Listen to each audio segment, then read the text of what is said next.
नमस्कार दोस्तों, स्वागत है आपके अपने YouTube चैनल संस्कृत अड्डा पर।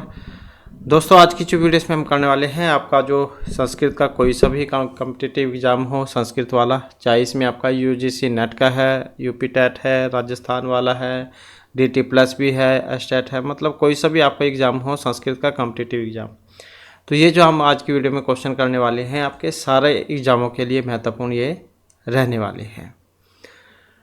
तो जिसमें हमारा यहाँ पर पहला क्वेश्चन है सत्यमेव जयते न अनृतम इति वचनम कस्यम उपनिषदि लभ्यते।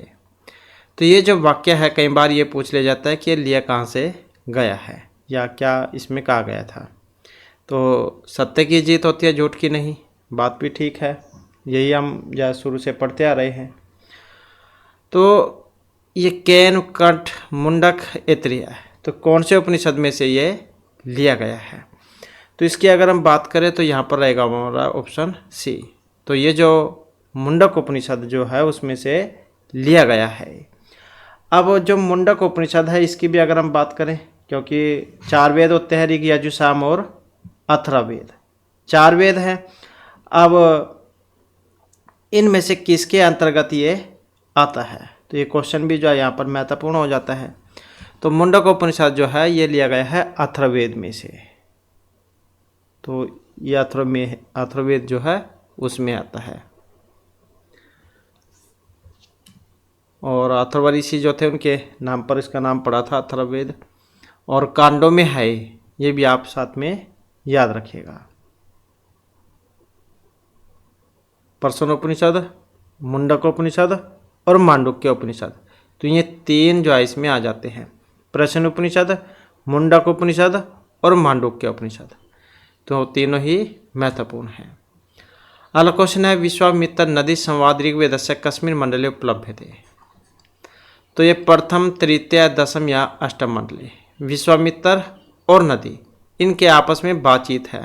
विश्वामित्र जाओ नदी पार करने नदी को पार करना चाहते हैं, और क्योंकि नदी का पानी जहाँ फुल था, मतलब ऊपर तक किनारे तक भरी हुई थी, तो विश्वामित्र जहाँ नदी से प्रार्थना करते हैं कि आप अपना जो पानी है उसे कम कर लो ताकि हम जो आपको पार कर ले। तो इस प्रकार के जो है इसमें ये मंत्र जो है आते हैं। तो ये ऋग्वेद में जो तीसरा मंडल है उसमें 33वां सूक्त है ये। तो 3-33 आप साथ में याद रखिएगा।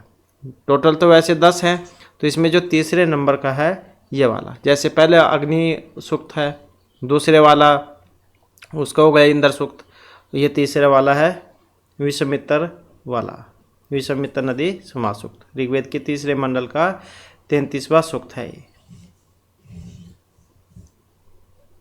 नेक्स्ट आ जाता है हमारा क्वेश्चन सतपथ ब्राह्मण केन वेदेन संपृक्तम।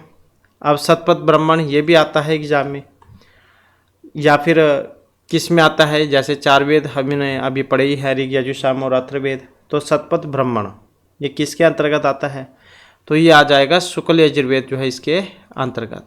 अब ये यजुर्वेद जो है इसके 2 भाग होते हैं, एक शुक्ल और एक कृष्ण यजुर्वेद। तो ये शुक्ल यजुर्वेद जो है इसके अंतर्गत आता है। नेक्स्ट क्वेश्चन है हमारा त्रीणि पदानि कस्य देवस्य प्रसिद्धानि। ये जो 3 पद जो है ये प्रसिद्ध हैं, अग्नि, स्वीतु, इंद्र या विष्णु हो। तो 3 पग के लिए जाने जाते हैं। तो जिन्होंने संपूर्ण संसार जो है उसमें उसको 3 अपने पग में मतलब माप लिया था। तो इसका जो संबंध है ये विष्णु सूक्त से है, जो कि ऑप्शन डी में है। और इनसे पहले वाली वीडियो जो थी उसमें हमने आप ये विष्णु सूक्त जो है किया था। अगर आपने नहीं देखी है अब तक वो वाली वीडियो, तो आप इन्हें देख लीजिएगा। तो विष्णु सूक्त जो उसमें से लिया गया है। तो इसमें 3 पग में ही संपूर्ण ब्रह्मांड को इन्होंने माप लिया था।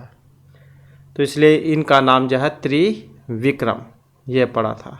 त्रिविक्रम क्योंकि एग्जाम में इनके पर्यायवाची आ जाते हैं विशेषण, तो त्रिविक्रम, तो इसी कारण से इनका नाम ये आया था। नेक्स्ट आ जाता है हमारा क्वेश्चन यत्र विश्वम भवति एक नीडम इति मंत्र कस्मिन् वेदे उपयाते हैं। मतलब ये जो है आपको किस में से लिया गया है, कृष्ण यजुर्वेदे ऋग्वेदे अथर्ववेदे या शुक्ल यजुर्वेदे, ये तर्विशम भवति एक नीड़म। तो ये जो लिया गया है ये अथर्ववेद जो है इसमें से लिया गया है। नेक्स्ट क्वेश्चन है पेप्लाद शाखा केन वेदेन संपृक्ता। अब ये शाखाएं भी हैं, जैसे ब्राह्मण, आरण्यक, उपनिषद, तो ऐसे ही शाखाएं भी होती हैं। तो ये पेप्लाद शाखा जो है किस वेद से ली गई है? ऋग्वेदेन, सामवेदेन, अथर्ववेदेन या फिर यजुर्वेदेन। तो इसका संबंध किससे है? अब इसका संबंध अगर हम देखते हैं तो ऑप्शन सी से रहेगा। मतलब जो अथर्ववेद जो है उसमें आती है, कितनी है? तो शुरू में इसमें जो है 9 शाखाएं थी अथर्ववेद में। तो इसमें पिप्लाद और शौनक इस समय तो 2 ही शाखाएं उपलब्ध हैं। तो पहले इसमें 9 शाखाएं थी। तो ये भी एग्जाम में कई बार पूछा जाता है कि इसमें कितनी शाखाएं हैं। तो 9 शाखाएं थी और इस समय इसमें 2 है, पिप्लाद और शौनकीय शाखा।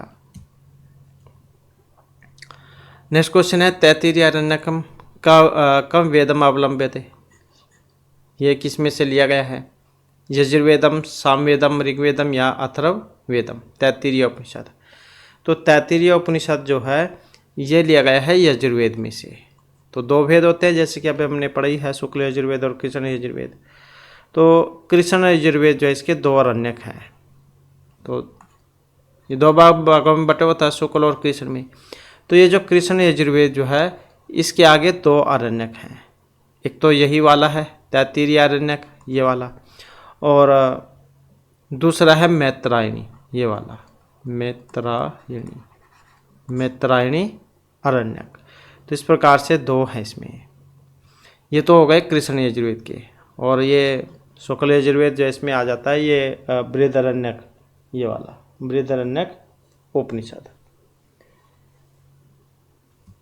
अगला क्वेश्चन है का नाम वेद है 10 इति शब्देन व्यपदिश्यते। तो 10 के नाम से जान जाते हैं। वो ये किसे कहा गया है? सामवेद, अथर्ववेद, यजुर्वेद या ऋग्वेद, 10। तो ये जो यहाँ पर इसमें कहा गया है तो कैसे आप इसको याद रखिएगा? 10 किस में है? 10 मंडल ऋग्वेद में थे, 10 मंडल हमने पढ़े थे। तो ये ऋग्वेद में है, ऋग्वेदे 10, क्योंकि ऋग्वेद में क्या 10 मंडल हैं। तो ऐसे आप इसको याद रख सकते हैं।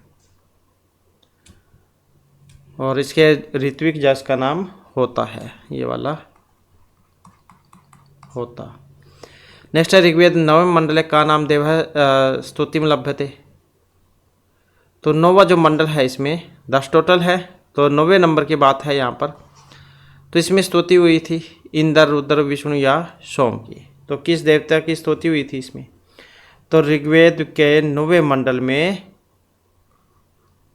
9वां मंडल जो है ये इसमें है सोमदेव की स्तुति। तो ऋग्वेद के 9वें मंडल में 120 सूक्तों में, 9वें मंडल के 120 सूक्तों में सोमदेव जैन की स्तुति की गई है।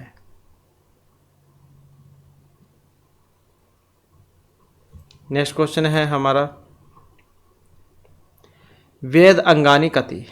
वेद के जो अंग हैं कितने होते हैं? वेद के अंग शिक्षा, कल्प, व्याकरण, निरुक्त, ज्योतिष, छंद, ये वाले होते हैं। अब इनकी वेद पुरुष के अलग अलग अंग से उनकी उत्पत्ति मानी गई थी। तो यहाँ पर इसमें पूछा गया है कितने हैं? तो ये 6 होते हैं। और वेद पुरुष के मुख से जो उत्पत्ति है वो व्याकरण की मानी गई है।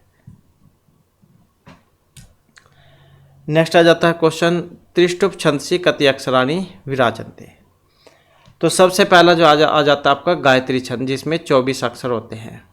गायत्री, उष्णिक, अनुष्टुप, वृत्ति, पंक्ति, त्रिष्टुप, जगती, ऐसे है। आप 4 इनमें जोड़ते हुए चले जाएं। तो एक क्रम आप याद रख लें तो ये दूसरे वाला आपको याद हो जाएगा। तो त्रिष्टुप की पूछा गया है यहाँ पर। अब गायत्री, उष्णिक, अनुष्टुप, गायत्री, उष्णिक, अनुष्टुप, वृत्ति, पंक्ति, त्रिष्टुप, जगती, ऐसे है। त्रिष्टुप में आप देख सकते हैं इसमें तो 44 आ जाएंगे इसमें, जो कि ऑप्शन सी में है चतुहु चत्वारिंशत्। और प्रत्येक इसमें क्या है 4 पाद और प्रत्येक में 11 वर्ण होते हैं। तो 11 चौके 44। तो ये आपको देखने को मिल सकते हैं, क्योंकि ये क्वेश्चन जो आपका छंद जो है उसके अंतर्गत भी आता है। मंत्र में तो है ही, लेकिन छंद के अंतर्गत भी आता है, क्योंकि एग्जाम में ये भी पूछा जाता है कि त्रिष्टुप छंद में कितने होते हैं। नेक्स्ट है श्रोत्र सूत्रम के किम वेदांगम विषय करोति। अब ये कल्प है, निरुक्त है, ज्योतिष या व्याकरण। श्रोत्र सूत्र तो जैसे शाखाएं पढ़ी हमने, शाखाएं अरण्यक ये पढ़े, तो ऐसे ही श्रोत्र सूत्र भी होते हैं। तो वेदांगम विषय करोति, तो ये है कल्पम, मतलब 6 जो वेद के अंग हैं, शिक्षा, कल्प, व्याकरण, युक्त, ज्योतिष, छंद, ये वाले। तो इसमें कल्प को वेद पुरुष के हाथ के रूप में स्वीकार किया गया है, ये भी आप याद रखिएगा। और 6 वेद के अंगों में कल्प का विशेष स्थान है। और ये कितने हैं? 4 होते हैं श्रोत्र सूत्र, श्रोत्र, गृह, धर्म और सुलभ सूत्र। तो ये 4 होते हैं। तो एग्जाम में आ जाता है कई बार कि कितने होते हैं ये, तो कल्प 4 होते हैं ये, श्रोत्र, गृह, धर्म, सुलभ सूत्र। नेक्स्ट है सांख्यस्य मतमिदम आरंभवाद है, विवर्तवाद, असत्कार्यवाद या सत्कार्यवाद है। क्या है संख्या का मत? अब संख्या का जो यहाँ पर मत है इसमें, तो ये ऑप्शन डी से है, मतलब जो सत्कार्यवाद जो है इसको माना गया है। तो संख्या दर्शन के आचार्य कौन हैं, किनका है? जैसे ईश्वर कृष्ण जो उनकी संख्याकारिका है, ऐसे ही संख्या दर्शन है, तो ये कपिल मुनि का है। तो संख्या दर्शन मतमिदम तो सत्कार्यवाद के बारे में है इसमें। तो संख्या दर्शन में ये जो परिणामवाद है, इसको ही सत्कार्यवाद के नाम से जाना जाता है। और सत्कार्यवाद की पुष्टि के लिए 5 जो हेतु है वो माने गए थे, 5 हेतु इसमें माने गए थे। तो ये भी आ जाता है कई बार एग्जाम में। कौन कौन से थे? असद करणात्, उपादान ग्रहणात्, सर्वसंभव अभावात्, सक्तस्य शक्य कारणात्, कारण भावात्, सत्कार्यम। तो इस प्रकार से सत्कार्य जो है ये 5 माने गए थे। असद कारणात्, उपादान ग्रहणात्, सर्वसंभव अभावात्, सक्तस्य शक्य कारणात् और कारण भावात् सत्कार्यम। ऐसे अगला क्वेश्चन है त्रिगुण अतीतो अयम। अब त्रिगुण अतीत की बात हुई है, महान, अहंकार है, पुरुष या विकार है। कौन है त्रिगुण अतीत अयम? तो इसमें जो है ऑप्शन रहेगा हमारा सी। कौन है? पुरुष। विषादस्य स्वरूपम सत्व गुणस्य, तमः गुणस्य, रजोगुणस्य या पुरुषस्य। ये गुण भी एग्जाम में आते हैं, तो गुण 3 होते हैं, ये वाले सत्व, रजो और तमोगुण, ये 3 होते हैं।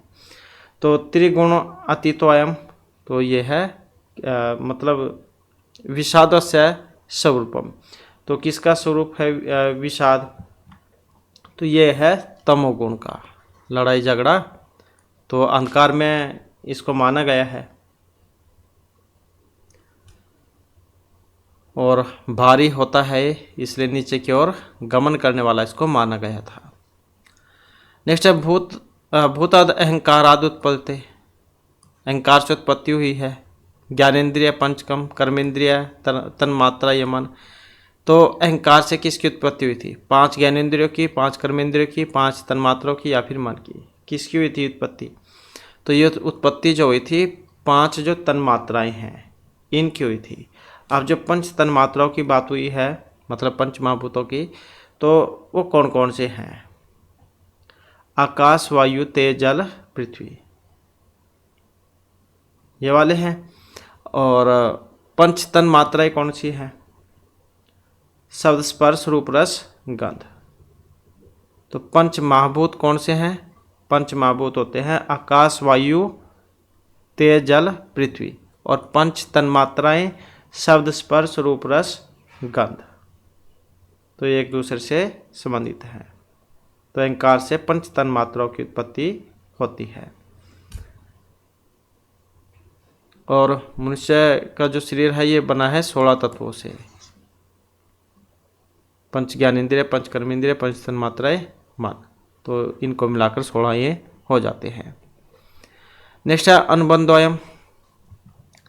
अब ये क्या है? पंचीकरणम, ज्ञानम, विषय या लक्षणम। अनुबंध, अनुबंध चतुष्टयम। कल वाली वीडियो जो हमने अनुबंध का क्वेश्चन के बारे में पढ़ा था, तो अनुबंध 4 होते हैं, अधिकार, विषय, संबंध, प्रयोजन। तो अनुबंधोयम, अनुबंध क्या है? तो तो इसको माना गया है विषय। अनुबंधो अयम विषय है। जीव ब्रह्म ऐक्यम शुद्ध चैतन्यम प्रमेयम तत्रे वेदांता नाम तात्पर्यात्।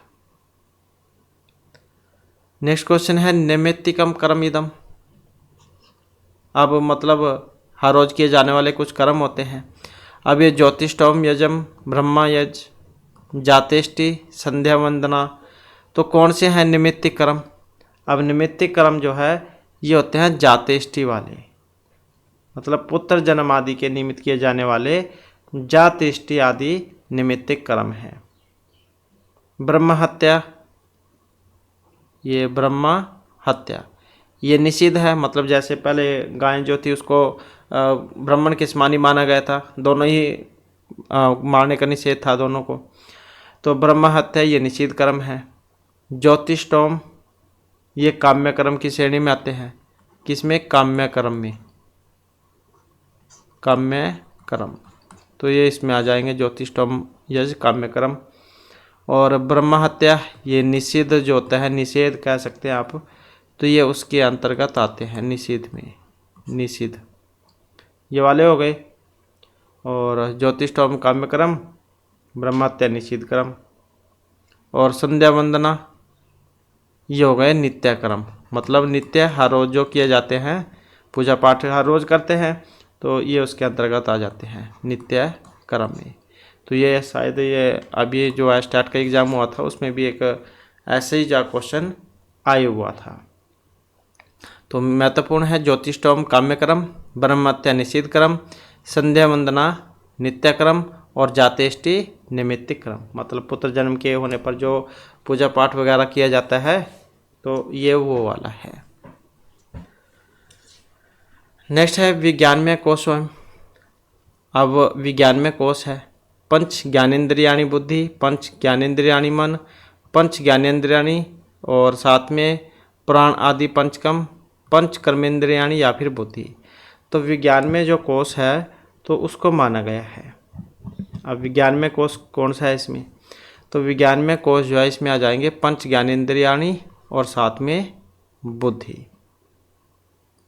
अब पंच ज्ञानेन्द्रिय कौन सी है? पंच मतलब पांच ज्ञानेन्द्रिय हमारी श्रोत्र त्वक चक्षु जीवा घ्राण, ये होती है पांच, तो इनसे युक्त बुद्धि को विज्ञान में कोश कहा गया है।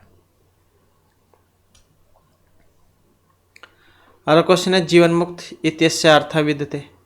अब ये जीवन मुक्त इसका मतलब जीवनात् मुक्त, जीवतः सन्मुक्त, प्रारब्ध कर्मेभ्यो मुक्त, शुभ वासना अनुवृत्त मुक्त।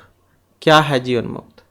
जीवन से मुक्ति, तो वही है इसका मतलब। तो क्या है? ऑप्शन ए वाला, जीवनात् मुक्त है, मतलब समस्त बंधनों से रहित हो जाने से केवल ब्रह्मा में ही तत्पर रहने वाले ब्रह्मनिष्ठ को जीवन मुक्त कहा जाता है। नेक्स्ट है न्यायिक वैशेषिक अनुसारम गुणः सन्ति। न्यायिक और जो वैशेषिक है उनके अनुसार जो गुण हैं, अब ये त्रय चतुः चतुर्विंशति सप्त कितने होते हैं गुण? तो हमने पदार्थ का क्वेश्चन पढ़ा था, अगर कोई नियमित रूप से वीडियो देखता है तो उसको पता होगा, हमने कराए थे।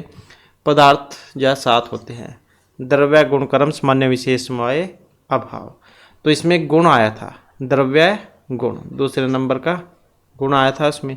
तो गुण कितने थे? गुण थे 24, तो 24 ये होते हैं। कौन कौन से होते हैं?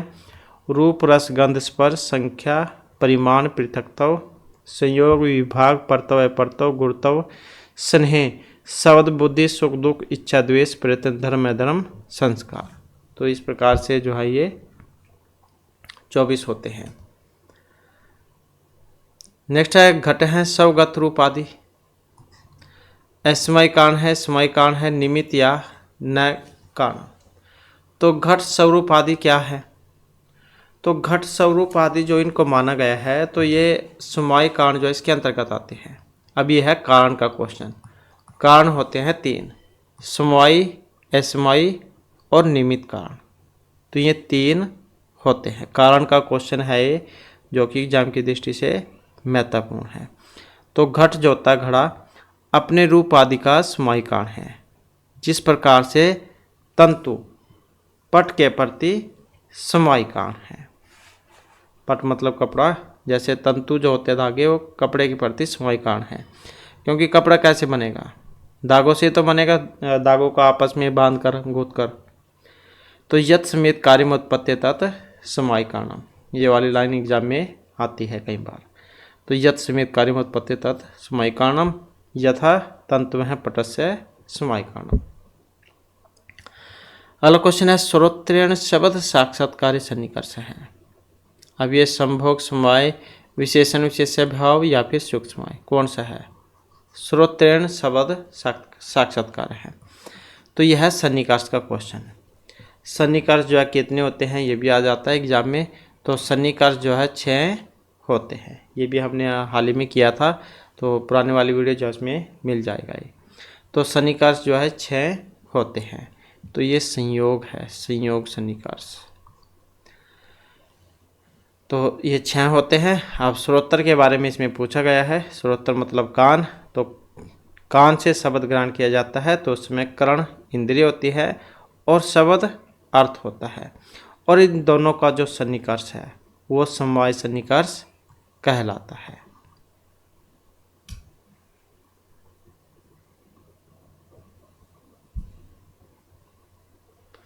नेक्स्ट है सदृश्य ज्ञानम कर्णम। अनुमिति उपमिति शब्द बोधस्य चाक्षुष प्रत्यक्षस्य। तो सादृश्य जो कारण है ये क्या है? तो सादृश्य कारण की अगर हम बात करें तो ये माना गया है उपमिति को। तो ये उपमिति का क्वेश्चन है, तो ये उपमिति का है। संज्ञा संज्ञा संबंध ज्ञानम उपमिति ही, ये वाली लाइन एग्जाम में कई बार देखने को मिलती है। तो क्या है संज्ञा संज्ञा संबंध ज्ञानम उपमिति ही तत्कारणम सादृश्य ज्ञानम। मतलब संज्ञा संज्ञी इनका जो संबंध है उसका ज्ञान उपमिति है, और उस उपमिति के प्रति उपमेय में उपमान का सदृश्य ज्ञान दर्शन कारण है। तो उपमिति का क्वेश्चन है ये। नेक्स्ट है वृद्धि संज्ञा विधायक सूत्रम।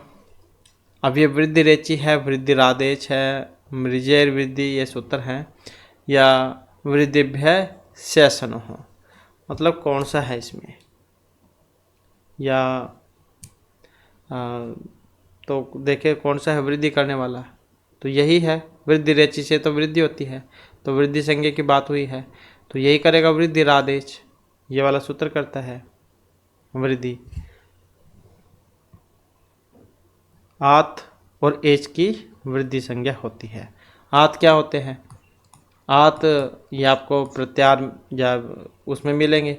आत में आ और एच, ये जो आइच है ये वाला, तो इसमें ए औ ये आ जाते हैं। अ या आ के बाद एच आने पर पूर्व और पर को वृद्धि एक आदेश हो जाता है इस सूत्र के द्वारा। नेक्स्ट है निषेध विकल्पों का संज्ञा।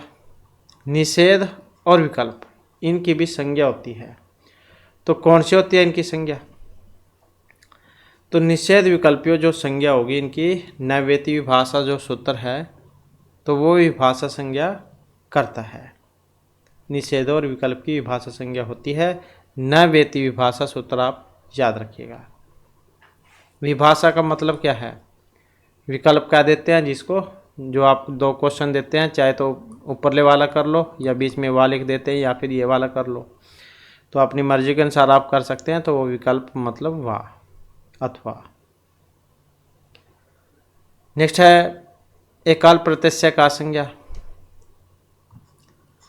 नदी एक वर्ण है समाहार या अप्रिक्तम, और सूत्र कौन सा है? अप्रिक्त संज्ञा करने वाला अप्रिक्त एकाल प्रत्यय है। तो ये वाला सूत्र है अप्रिक्त एकाल प्रत्यय, अप्रिक्त संज्ञा करता है। तो ऑप्शन डी जो है इसका सी आंसर यहाँ पर हो जाएगा।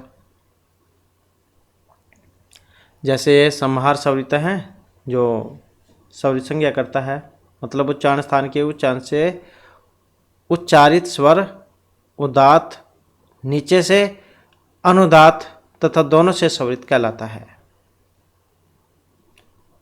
तो बस इतना आप याद रखिएगा। ये एकाल प्रत्यय अप्रिक्त संज्ञा जो होगी, अप्रिक्त एकाल प्रत्यय जो उसके द्वारा होगी।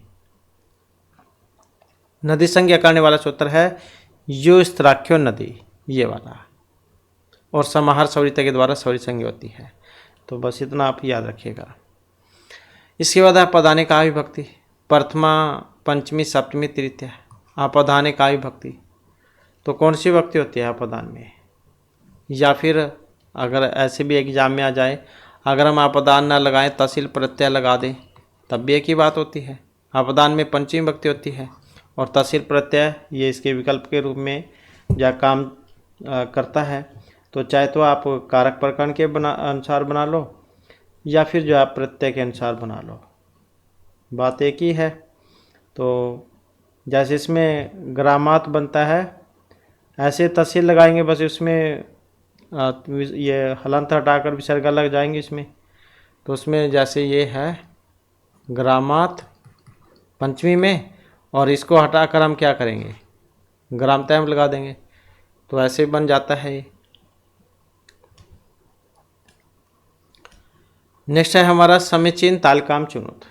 तो सही जवाब बताना है आपने इसमें। अब प्रक्रिया संज्ञा करने वाला टी गुण नदी करने वाला कौन सा है? जैसे कि अभी हमने आपको बताया, तो यो स्त्राख्यो नदी ये वाला सूत्र है जो नदी संज्ञा करता है। अध्ययन गुण सूत्र है जो गुण संज्ञा करता है। अचौंती आदि टी ये वाला सूत्र है जो टी संज्ञा करता है। और इदु द्वैद्वचनम प्रगृहम ये वाला सूत्र है जो प्रगृह संज्ञा करता है। तो इस प्रकार से हो जाएगा इसका, आप देख सकते हैं इसमें कौन से वाला इसका सही रहेगा। नेक्स्ट क्वेश्चन है हमारा अक्षण कारण है केन सूत्रेण विभक्ति ही। अक्षण कारण है, शरीर में कोई विकार होता है तो वहीं पर लगता है, और कौन सा सूत्र लगता है फिर इसमें? आँख से काण है, पाँव से लंगड़ा है, सिर से गंजा है, ऐसे। तो उसमें लगता है ये वाला सूत्र, ये अंग विकार है, ये वाला जो सूत्र है ये इसमें लगेगा। जहाँ पर शरीर में कोई विकृति होती है, कोई फॉल्ट कह लो, विकार, तो उसमें लगता है ये। तो जिस विकृत अंग के द्वारा अंगी का विकार लक्षित हो तो उस अंग में तृतीय विभक्ति होती है, और ये वाला सूत्र उसमें लगेगा, तृतीय विभक्ति रहेगी। अगला क्वेश्चन है कर्तुः क्रिया इप्सितम क्रम। कर्तुः क्रिया इप्सितम कारकम। तो कर्ता कर्म कर्ण आदि कर्ण कौन सा होता है? ये भी एग्जाम की दृष्टि से महत्वपूर्ण है। इसमें भी बहुत उलझ जाते हैं कि इसमें कौन सा होगा, कर्ता होगा, कर्म होगा या करण होगा। कर्तुः क्रिया इप्सितम कारकम। तो कर्ता अपनी क्रिया के द्वारा जिसको सबसे अधिक चाहे, कर्ता अपनी क्रिया के द्वारा जिसे सबसे अधिक चाहे, तो उसमें कौन सा होगा? उसमें होगा कर्म कारक। साधकतमम कर्णम। अपनी कार्य सिद्धि में कर्ता जिसका सबसे अधिक सहायता ले तो उसमें कर्ण होगा। इसमें उलझ जाते हैं, दो एक जैसे हैं ये। तो कर्तुः क्रिया इप्सितम, कर्ता अपनी क्रिया के द्वारा जिसको सबसे अधिक चाहे, जिसे सबसे अधिक चाहेगा तो कर्म होगा, और जो सहायक होगा फिर वहाँ पर कर्ण होगा। इसके बाद है अधिहरि। इत्यत्र समास है, केवल तत्पुरुष उपपद या अव्ययभाव। कौन सा है इसमें समास? अधिहरि। अब कुछ समास जो होते हैं उन्हें आप एकदम से देखकर भी पहचान सकते हैं कि इसमें कौन सा होगा। तो जैसे अव्ययभाव समास है, उसकी पहचान क्या होती है? अव्यय, यहीं से आप देख सकते हैं सुर में अव्यय उपसर्ग आपको देखने को मिलेगा। जैसे यहाँ पर अधि आ गया ये वाला, तो यही इसकी सबसे बड़ी पहचान होती है। इसका पूरा पद जो है वो अव्यय होगा, पूरा पद प्रधान होता है, अव्यय होगा। देख सकते हैं आप यहाँ पर। तो प्रायण पूरा पद पदार्थ प्रधान अव्ययभाव है, प्रायण पूरा पदार्थ प्रधान अव्ययभाव है, वो होता है। और केवल समास, केवल विशेष संज्ञा विनिर्मुक्त है, केवल समास है, मतलब किसी विशेष संज्ञा से मुक्त केवल समास होता है।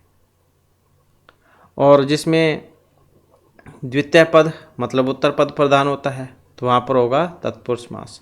प्रायेण उत्तर पदार्थ प्रधानः तत्पुरुष है। इसके बाद है नेक्स्ट क्वेश्चन हमारा, नित्य समासः नाम। अशुभ पद विग्रह, सुपद विग्रह, विकल्प न भवति या विग्रह वा। तो नित्य समास नाम, कौन सा नित्य समास? तो यही है अशुभ पद विग्रह। मतलब समास जो नित्य होने पर लौकिक विग्रह करने की स्थिति में अशुभ पद विग्रह किया जाता है। तो समास नित्य होने पर लौकिक विग्रह करने की स्थिति में अशुभ पद विग्रह किया जाता है, जबकि वैकल्पिक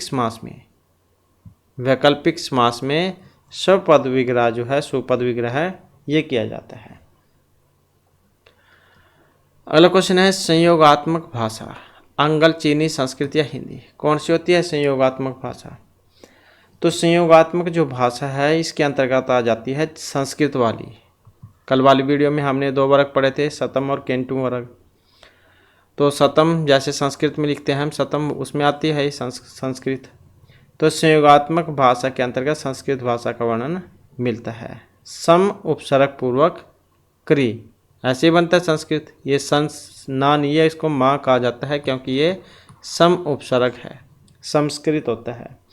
तो सम उपसर्ग पूर्वक और ये क्री धातु है, तो इससे बनता है। और हिंदी जो होती है वो उसमें आती है वियोगात्मक भाषा में, और चीनी ये आती है अयोगात्मक भाषा में। तो यहाँ पर जो है संस्कृत ये आ जाएगी संयोगात्मक भाषा में।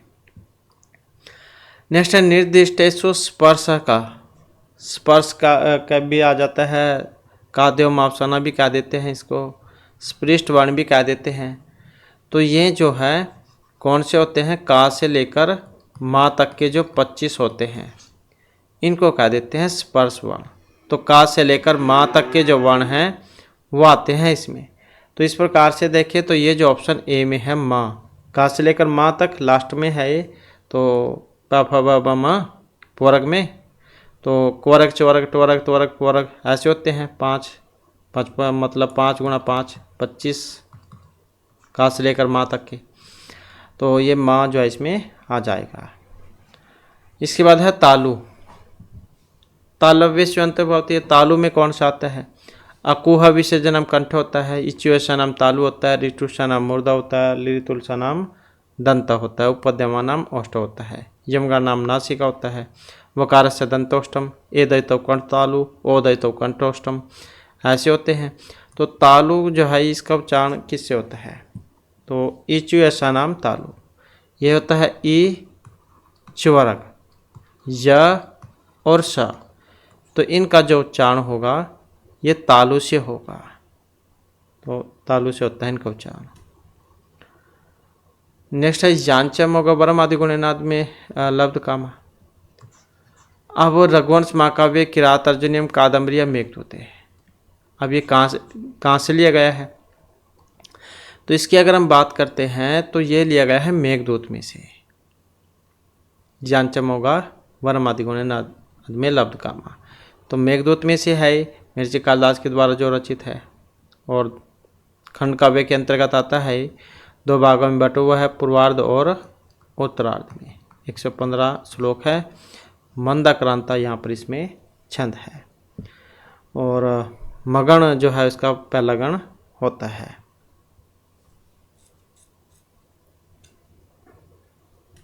इसमें मेघ जो है ये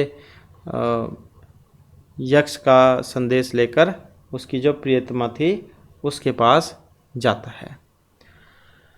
अगला क्वेश्चन है बाणभट्ट विरचितम अस्ति, महर्षि बाणभट्ट के द्वारा रचित है, वो कौन सा है इसमें? बुद्ध चरितम, हर्षचरितम, नैषधीय चरितम और या फिर 10 कुमार चरितम। तो कौन सा है वो महर्षि बाणभट्ट रचित? तो इनके द्वारा जो रचित है इसमें ये वाला है, हर्ष चरितम। 5 रचनाएं लिखी थी महर्षि बाणभट्ट ने, कादम्बरी, हर्षचरितम, पार्वती परिणय, मुक्ताड़ितकम, चंडी शतकम। तो ये 5 लिखी थी, तो ये वाला है इसमें। नेक्स्ट आ जाता है हमारा क्वेश्चन प्रकरणम। अभिज्ञान शकुंतलम है, रत्नावली है, मृच्छकटिक है, बेणी संहार। कौन सा है प्रकरण? तो प्रकरण जो होता है तो ये रूपक का ही दूसरा भेद होता है। तो ये मृच कटिकम जो है ये वाला है और इसमें 10 अंक होते हैं। अगला क्वेश्चन है, और मेर्सी शूद्रक उनके द्वारा रचित है, ये कई बार आ जाता है। इसके बाद है मृच कटिकस्य रचिता। तो ये जो मृच कटिकम जो है इसके रचिता हैं। अब इसके रचिता इनमें कौन है? भास, शूद्रक, कालिदास या भट्ट नारायण है। तो मृच कटिकस्य रचिता कौन है इसके रचिता मृच कटिकम के? तो जैसे कि हमने पढ़ा मेर्सी शूद्रक, तो ये वाले हैं ऑप्शन सी वाले, 10 अंक हैं इसमें। और रूपक का दूसरा भेद प्रकार। अगला क्वेश्चन है, मुद्रा राक्षस से अंगिरस है। मुद्रा राक्षस जो इसमें एक अंगिरस है। श्रृंगार, हास्य, कोण या वीर, 9 रस होते हैं। श्रृंगार, हास्य, कोण, रोदर, वीर, भयानक, विभत्स, अद्भुत ये और शांत रस। सबसे लास्ट का था शांत रस। तो मुद्रा राक्षस, ये राक्षस जो है उसके पास अंगूठी थी, तो उसी को लेकर इसका नाम है ये मुद्रा राक्षस। विशाखादत्त जाम के द्वारा रचित है ये और 7 अंकों में है। तो इसके नायक थे चंद्रगुप्त और प्रतिनायक के रूप में थे ये वाले मुद्रा राक्षस। तो लड़ाई झगड़ा जहाँ पर होता है तो उसमें वीर रस होता है। तो इस प्रकार से जो है यहाँ पर वीर रस इसमें हो जाएगा। और नायिका का भाव था इसमें, ना तो विदूषक था इसमें और ना ही ये नायिका थी, मतलब इनका भाव था इसमें। नेक्स्ट है, ऋषिना पुनःदन वाचमर्थ अनुधावति इति यस्य अस्ति अभिज्ञान शकुंतले उत्तरामचरिते मृच्छकटिकी या मुद्राक्षस है। तो प्राचीन समय में आपने देखा भी होगा, टीवी में भी दिखाते हैं जैसे नाटक वगैरह में, तो ऋषि जिसको श्राप दे देते थे तो वो सारी की सारी घटना वैसी होती थी, मतलब उनके सब मुंह से जो शब्द निकल जाते थे सारी घटना वैसी ही होती थी। तो प्राचीन समय में जो वह कह देते थे उससे के पीछे पीछे अर्थ चलता था। तो ऐसी बात है इसमें। तो इसका जो संबंध है ये उत्तरामचरित से है। ये पंक्ति जो है यहाँ पर ये उत्तरामचरित जो नाटक है उसमें से ली गई है। महर्षि भभूति के द्वारा जो रचित है, करुण रस में है। इसके बाद है, अधोलिखितेषु रूपकम नास्ति भाण आख्यायिका नाटिका भी थी। अब रूपक जो होते हैं, रूपक के होते हैं 10 भेद। रूपक के 10 भेद होते हैं। रूपकम मत प्रकरणम भाण वियोग समकादिमः इह मरिग अंक विथि प्रहसनम इति रूपकाणी 10। तो ये 10 होते हैं। तो नहीं है, नहीं में पूछ लिया गया है अब इसमें से, बाण, नाटिका, विथि, आख्यायिका। तो नहीं है कौन सा? ये वाला आख्यायिका जो है इसमें नहीं आती है। रूपक के होते हैं 10 और उपरूपक के होते हैं 18 भेद।